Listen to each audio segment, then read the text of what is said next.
Dominique Lunau Avery, class of 1965. Her favorite spot on campus was the Annex, which is still there, the Annex of Barnard Hall, but now we think of it as a place for dance. And she said that it was a coffee bar where they used to go and hang out and smoke. Which was a common thing then, apparently.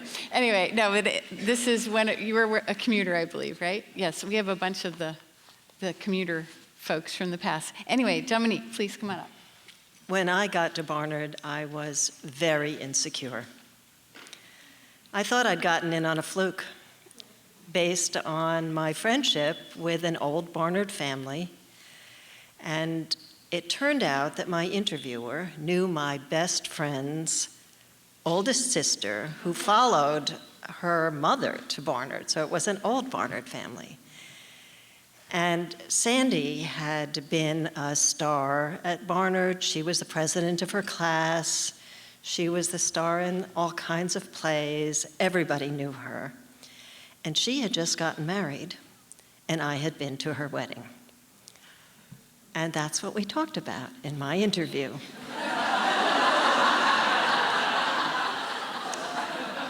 So I remain convinced to this day, that's why I got in. So here I was, first day of classes, came up from Greenwich Village, trying to look cool, trying to look as though I belonged. And I'm standing on the steps of Barnard Hall, waiting. I'm always early. I was early that day. And as I stood there, I felt something wet on my head. And I reached up into my long hair, and I discovered pigeon poop. My eyes welled up. Any confidence I had was completely shattered. Even the pigeon knew I didn't belong.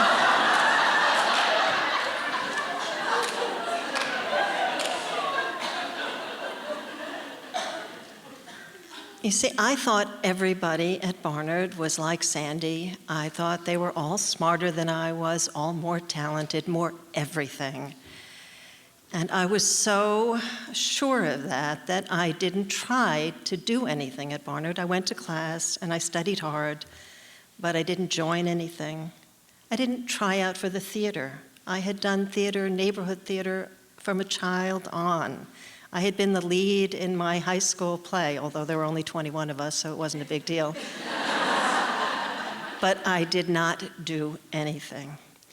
But freshman year, in those days, it was 1962, we had a gym requirement, and in the spring semester of our freshman year, that meant Greek games. Now, I don't remember having a choice, but that's what I got involved in. Now, Greek games was started by Barnard students, 1905, I think, as a way of trying to recreate the ancient games of Greece. It was a competition between freshmen and sophomores in all kinds of areas. There was a competition in musical composition, in poetry, in dance, and even in costume design. But I wasn't interested in any of that. I was involved in athletics. Okay, as I mentioned, this was 1962, and this was before Title IX, and women's athletics were different then. I live in Connecticut.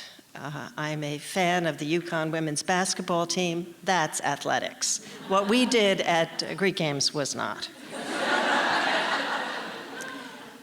We had the discus throw. We were not judged for distance, we were judged for form. There were hurdles. The hurdlers were also not judged for speed, they were judged for form. We had a chariot race, or I don't know if it was a race, where we had a chariot and horses, but these weren't real horses. These were Barnard students, all the same height, dressed up sort of like horses with a plume, pulling a chariot with a charioteer, and our charioteer from that year is sitting here in the audience, Phyllis. And then there was actually something that was pretty athletic, and that was the torch race. I had forgotten about the torch race, and somebody reminded me, Juanita reminded me, who was a member of the torch race. She was also in our class. They actually ran a relay race with a torch with real fire. But what I was involved in was hoop rolling. Now, I'm pretty sure there was no hoop rolling in ancient Greece. Now, these weren't the little hoops that you see in the history books that children played with. These were giant wooden hoops, almost as tall as we were. And the object was to push these wooden hoops as fast as possible, it was a relay race, around this oval course on an impossibly slippery gym floor without letting them fall over. And the kicker was that because it was a relay race, when you got to pass the hoop to your teammate, you had to jump through it. It was hard. And more importantly for me, it was fun. And I had so much fun. My inner competitor came out.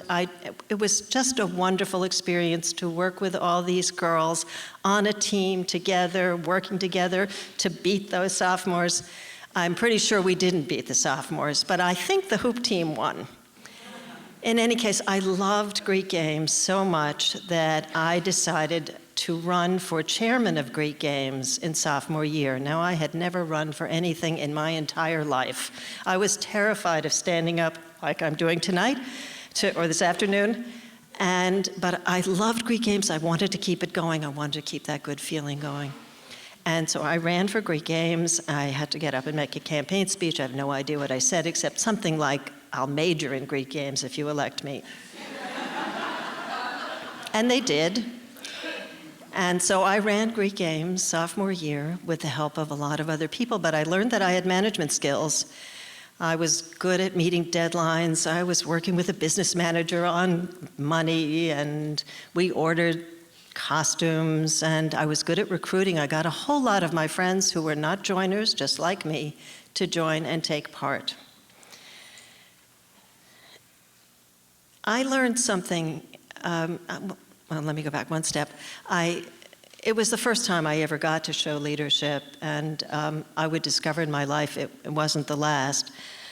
But I learned something yesterday that I want to tell that pigeon. I did belong at Barnard, and in a very strange way. Yesterday they had an exhibit of Greek games things in the archives in the basement of the library, and I went and took a look to see what they had. And I saw a number of things, some old costumes. It was very nice to see that, but I had brought my own souvenirs, and I showed them the few things that I had, including a picture of me posing with the discus. And the person in the archive said, "Oh my God, that's you? We use that picture all the time."